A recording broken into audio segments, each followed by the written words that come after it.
In this case, Jaswant Sugar Mills versus Lakshmi Chand, it was held that the consolation officer's duty are administrative and are not judicial, and therefore he is not required to observe the formalities of a judicial trial.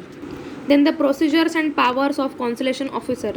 Consolation officer may call and inspect any document relevant to the industrial dispute, issuing commissions for the examination of witness.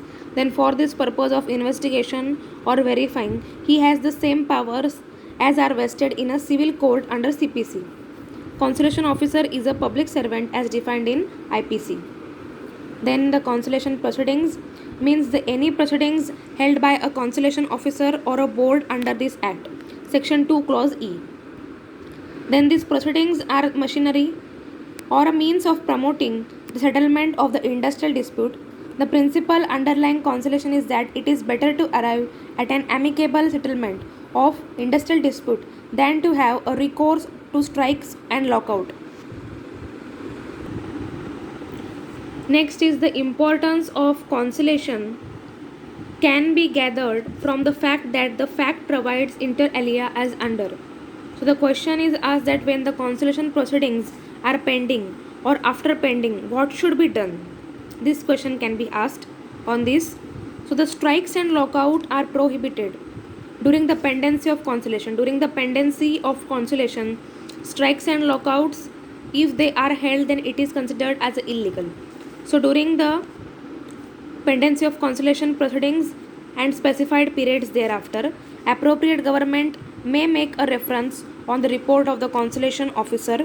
Every report of a board of consolation is to be published as specified under section 17. A breach of binding settlement is on the offense under section 29. The powers of the employer to alter conditions of a service or punish the workman during the pendency inter alia of consolation proceedings are restricted by section 33. The settlements in the course of consolation proceedings are binding on all the parties to the dispute, and all the parties are summoned to appear the heir's successor and all the person employed in the establishment as well as all the person who are subsequently employed. This is about the importance of consolation can be gathered from the fact, and the fact provides inter alia as under. So when the consolation proceedings are pending or after pending, what should be done? So this is the steps that strikes and lockouts are prohibited. Then after that, the appropriate government should make a reference, means the report of a consolation officer, on the report of consolation officer. Then that report should be published, and how it should be done, it is specified in section 17.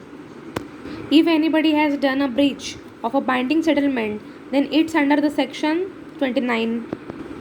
Then the punishment of the workman during the pendency, it is given in section 33.